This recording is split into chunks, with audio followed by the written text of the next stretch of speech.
और लाखों का योगदान होता है।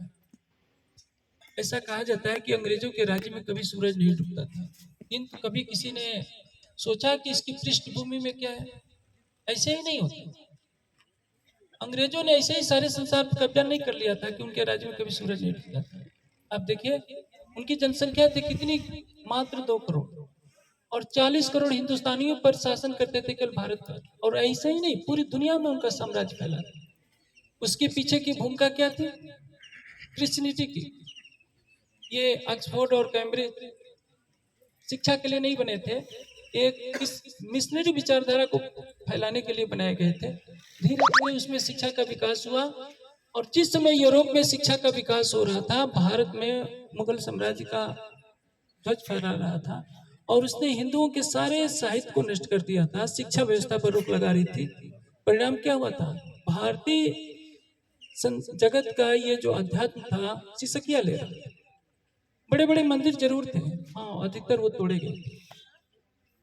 ये बात आप ध्यान में रखिए कि जो सर्वशक्तिमान सच्चिदानंद परमात्मा है, वो किसी के वस्त्र आभूषण का मोहताज नहीं, किसी के भूख लगाए का मोहताज नहीं। न उसको भूख लगती है, न प्यास लगती है। उसने तो अपना मंदिर सभी प्राणियों के हृदय में पहले से बना रखा है। उन हृदय मंदिरों में ज्ञान के प्रकाश की आवश्यकता होती है, प्रेम के जल की आवश्यकता होती है। किंतु ज्ञान और प्रेम का जब सिंचन बंद हो जाता है, तो वहां अंधकार छा जाता है, और परिणाम यह होता है कि बड़े बड़े साम्राज्य मिट जाते हैं। इस सृष्टि को उत्पन्न हुए 1,96,08,53,122 वर्ष हो गए हैं, फिर भी आप जानते हैं, आज से 5,000 वर्ष पहले सारे विश्व में भारतीय संस्कृत। ये सब बातें मैं क्यों कह रहा हूँ? ये बताने के लिए कि ज्ञान का महत्व क्या है। महाभारत काल के पश्चात जो पतन हुआ, तो पतन होता ही गया, क्योंकि शिक्षा व्यवस्थाएं समाप्त हो गई। जो ज्ञान के संवाहक थे, वो महाभारत के युद्ध में भीष्म पितामह जैसे महारथी मारे गए। फिर ज्ञान का प्रकाश न होने से क्या हुआ? अंधकार फैलता गया। उस अंधकार में हजारों संप्रदाय फैल गए, जातियां फैल गई, एक सर्वशक्तिमान परमात्मा की भक्ति छूट गई। और आज इस देश में जानते हैं, शालिग्राम की पूजा होती है, शिवलिंग की पूजा होती है। कोई बताने वाला नहीं होता है कि सच्चिदानंद परमात्मा कौन है। कोई ये नहीं बताता है कि वेद में क्या लिखा है, उपनिषद में क्या लिखा है, गीता में क्या लिखा है। ये पड़ोस में गाँव है, उनसे पूछिए गीता का पहला श्लोक तो बताए, गायत्री मंत्र सुना करके बताएं, कितने प्रतिशत को याद हो? आप सोचिए, क्यों? अशिक्षा ने मनुष्य के हृदय में अज्ञानता का अंधकार। जिस गुरुकुल परंपरा के बल पर आर्यों ने पूरे विश्व पर शिष्ट 1,96,08,53,000 वर्षों तक राज्य किया था, वे स्वयं ही इसे पददलित हो गए कि अंग्रेजों के राज में कोई पत्र भी आता था तो पटवारी से पढ़वाया जाता था, क्योंकि पटवारी के सिवा गांव में कोई पढ़ा लिखा ही नहीं। जब सिकंदर भारत में आया था, तो अरस्तु ने कहा था कि जाओ, भारत जा रहे हो तो एक ब्रह्मज्ञानी ब्राह्मण लाना, गीता लाना, गंगा जल लाना। किंतु जब अशिक्षा फैल गई, तो आप जानते हैं, किसी ने सोचा है कहीं नाम का भी कोई भाषांतरण होता है? भारत का नाम इंडिया कैसे पड़ गया? हम कहानी कह सकते हैं कि इंडिया शब्द से इंडिया बना, तरह तरह के व्यवहार देते हैं, लेकिन ईस्ट इंडीज और वेस्ट इंडीज का अर्थ क्या होता है? इंडिया है तो फिर वेस्ट इंडीज शब्द कहाँ से आ गया, ईस्ट इंडीज कहाँ से आ गया? उन्होंने हमें कितनी घृणा से देखा है कि हम भूल जाते हैं। हम अपने अतीत गौरव को नहीं जानते। ये सब कुछ क्यों हुआ?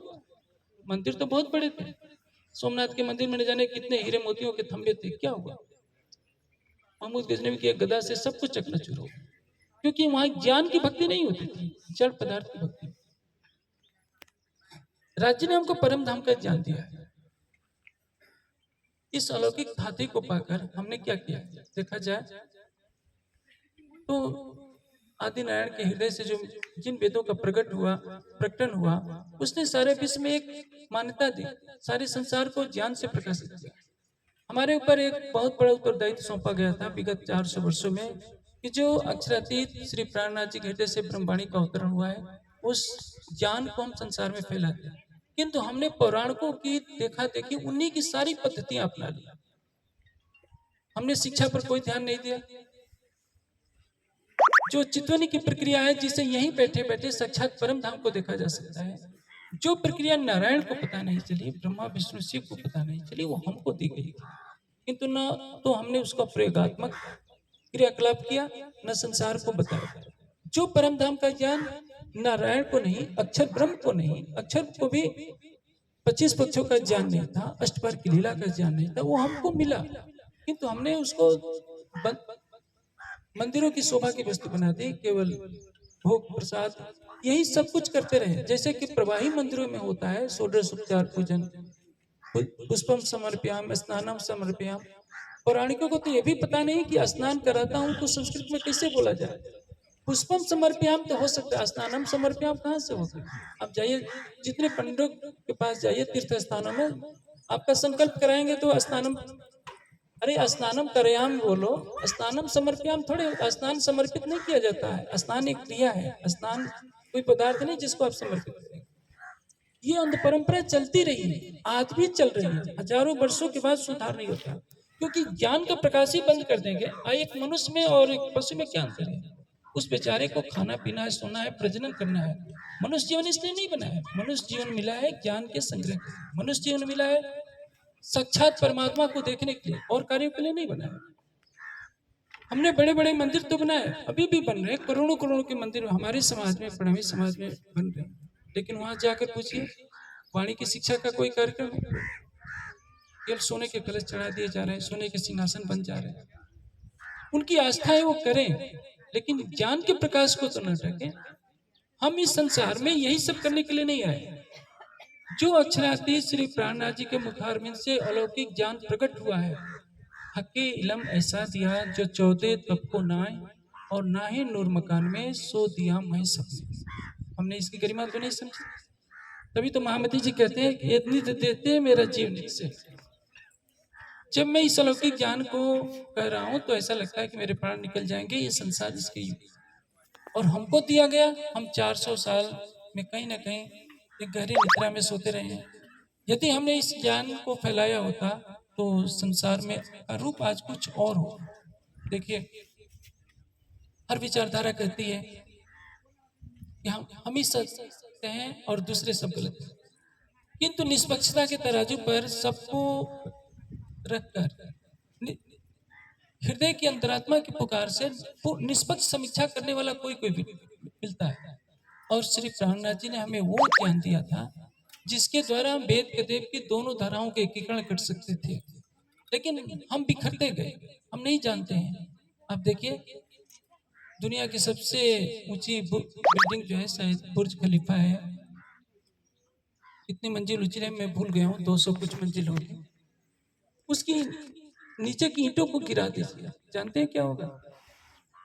सारी बिल्डिंग भरभरा कर गिर जाएगी। एक भवन को बनाने में लाखों ईंटों का योगदान होता है, हजारों छोटी छोटी ईंटें बनती हैं।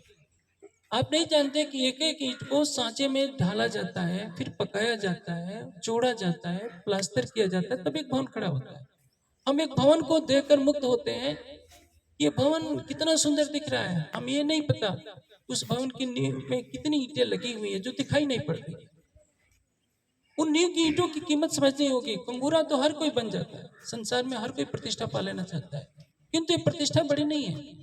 नींव के कंगूरों ने पूरे भवन को संभाल रखा होता है, और छोटी छोटी ईंटें मिल करके एक विशाल भवन का रूप ले लेती है। हमने ईंटों को बनाया नहीं तो भवन कहां से बने? अब मेरे कहने का आसन समझ गए होंगे। 300 वर्षों में हमने कोई गुरुकुल नहीं बनाया, कोई ज्ञानपीठ नहीं बनाया, कोई ज्ञान केंद्र नहीं बनाया। बड़े बड़े आश्रम बना दिए, आज भी बनाते जा रहे हैं। और तो और हमने सोने की मूर्तियां बना दी देवचंद जी की, उसी पर सारे भोग आरती सब कुछ करने लगे। सोने की मूर्ति क्या देगी? देवचंद जी के देह का तो दाह संस्कार हो गया। देवचंद जी ने जो अलौकिक तारतम ज्ञान लाए उसका महत्व हमने नहीं समझा। हमने उनकी मूर्ति बनाकर पूजना शुरू कर दिया, और जहां उनकी मूर्ति की पूजा शुरू होगी वहां समाज में कभी भी ज्ञान नहीं है। अब देखिए, मैं कहने का मेरे कहने का क्या आशय है। यदि पूरे विश्व पर अंग्रेजों ने राज्य किया तो उसके पीछे उनकी बाइबल की ज्ञान धारा थी जो सबको कह रही थी। कभी मुसलमानों ने भी विश्व के बहुत बड़े भाग पर अधिकार किया। उनके अंदर एक जुनून था कि इस्लाम की विचारधारा कौन फैला। बुद्ध के अनुयायी भी संसार में निकले। बड़े बड़े राजकुमारों ने भिक्षा मांगकर अपना जीवन गुजारा किया। वो राजमहलों के सुख को भूल गए और न जाने मध्य एशिया तक धावा मारा। कहाँ से वो अग्नि पर जल रहे थे कि बड़े बड़े अपने महलों को छोड़कर। राजकुमार सिद्धार्थ ने तो जब बुद्धत्व को प्राप्त किया तो अपने 8 वर्ष के बेटे राहुल को कह दिया कि अपने शिष्यों से कह दिया कि इसका सिर मोड़ करके सन्यासी बना दो। हमने तो कोई भी त्याग नहीं किया। मैं यही कहना चाहता हूँ कि सुंदर साथ जी, आप सोने की ईंटों से कोई महल बना लीजिए, मंदिर बना लीजिए और कहिए कि राज्य आकर के बैठ जाए, तो जरूर ब्रह्मवाणी ज्ञान का स्वरूप है, श्री जी का मंगमय कलेवर है, हम राज्य का स्वरूप मानकर पूजा करते हैं, करनी चाहिए। लेकिन यदि आप सबके हृदय में ज्ञान का प्रकाश नहीं देंगे, प्राणनाथ जी के प्रति विश्वास नहीं भरेंगे, युगल स्वरूप की छवि नहीं बसाएंगे, तो राज्य कैसे आएंगे? हम मानकर खुश हो जाते हैं कि हमने मंदिर बना लिया तो राज्य आ गया। ठीक है, उनका ज्ञानमय स्वरूप आ गया। आप अभी सूरज उगा हुआ है, आप अपने कक्ष की सारी खिड़कियों को बंद कर लीजिए, कहेंगे कि सूरज तो उगा ही नहीं हुआ। सूरज तो उगा रहेगा, क्योंकि आपने खिड़की को बंद कर रखा है, तो आपके हृदय आपके कक्ष में अंधेरा ही अंधेरा है। उसी तरह से केवल मंदिर बना लेने मात्र से हृदय में न तो परम धाम का ज्ञान का प्रकाश आएगा, न युगल स्वरूप की शोभा बसेगी। मंदिर बनाइए, लेकिन उसके साथ ही हृदय में ज्ञान का मंदिर भी बनाइए। हृदय में अपने हृदय को परम धाम का प्रतिबिंब सब बनाइए कि आपके हृदय में साक्षात युगल स्वरूप बसे। इसके लिए चितवनी की तरफ जोड़ना पड़ेगा, समाज को ज्ञान का प्रकाश देना पड़ेगा, और ये तभी होगा जब ज्ञानपीठ जैसे दर्जनों ज्ञानपीठ बनते। और ये पहली बार है जो बालिकाओं के लिए गुरुकुल की योजना बनाई जा रही है। योजनाएं तो पहले भी बनती रही हैं, लेकिन याद रखिए, आप जिन ईंटों से आप भवन बनाने जा रहे हैं, ये ध्यान रखिए कि कोई भी ईंट उसमें से खिसकने ना पाए। कितना भी भवन शक्तिशाली हो, एक ईंट खिसकती है तो पूरा महल हिलने लगता है। एक ईंट खिसके चाहे ना खिसके, भूकंप आता है तो पूरा भवन हिल जाता है। हम जो ज्ञान का महल बनाते हैं, ध्यान रखें, न भूकंप को आने दें, न किसी ईंट को खिसकने दें। आप मेरे आशय को समझ गए होंगे। जागरी का जो कर्म आगे चलता है, हम हर सुंदर साथ की गरिमा को समझें, सब में प्रेम बढ़े, संगठन बने, तभी महान लक्ष्य पूरा होगा। और अंग्रेज चले थे सारी दुनिया को, ऐसे केवल तलवार लेकर के चले, बंदूक लेकर के चले तो जीत नहीं सकते। उनके पास ज्ञान की एक विचारधारा थी, एक जुनून था कि हम ईसा के संदेशों को पहुंचाना है। बुद्ध के अनुयायियों के पास एक जुनून था, और इस्लाम के अनुयायियों के पास भी जुनून था। भले ही उन्होंने हत्या की, लेकिन जुनून तो था इस्लाम के नाम पर, वो आज भी मरना चाहते। हम कुछ भी त्याग करने के लिए आगे नहीं बढ़ेंगे तो शायद ब्रह्मवाणी का प्रकाश कैसे। राज्य ने हमें बहुत बड़ी शोभा दी है। कहा है कि जन रज ब्रह्म सृष्टि की खोज तक हम पढ़ पढ़ करके खुद, लेकिन हम तो दुनिया बराबर भी खड़े होने के योग्य को सुधारना हो। राज्य की कृपा से यदि यहाँ गुरुकुल की स्थापना होने जा रही है, हो जाती है, तो हमें ये समझना पड़ेगा हर ईंट का महत्व। हमें अपने अहंग को छोड़कर सबको प्रेम से गले लगाना सीखना पड़ेगा, प्रेम की भाषा बोलनी पड़ेगी, और अपना सब कुछ समर्पण करना पड़ेगा, तभी ये गुरुकुल चल पाएगा। नहीं तो क्या है, संसार में बड़े बड़े भवन बनते हैं, भवनों से कुछ नहीं होता।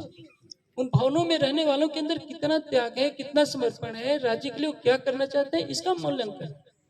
चाणक्य झोपड़ी में रहते थे और भारत का सम्राट दरवाजे के बाहर खड़ा होकर के पहरा देता था, और पहरा देते समय भूल जाता था कि मैं इस देश का सम्राट हूँ। जब वो पहरेदार होता था तो सोचता था कि मैं आचार्य चाणक्य का सेवक हूँ, और तभी वो भारत का सम्राट। हमारे पास यदि श्रद्धा समर्पण में कमी आएगी तो हम कभी भी महान लक्ष्य को पूरा नहीं कर सकते। मैं आशा करूंगा कि सब सुंदर साथ मेरी भावना को समझेंगे और इस महान लक्ष्य के लिए अपना सर्वस्व समर्पण करेंगे। और राज्य से प्रार्थना है कि ज्ञान का यह दीप हमेशा जलता रहे, कभी माया के तूफान से बुझने न पाए, और उस दीपक को जलते रहने देना हमारा नैतिक उत्तरदायित्व है।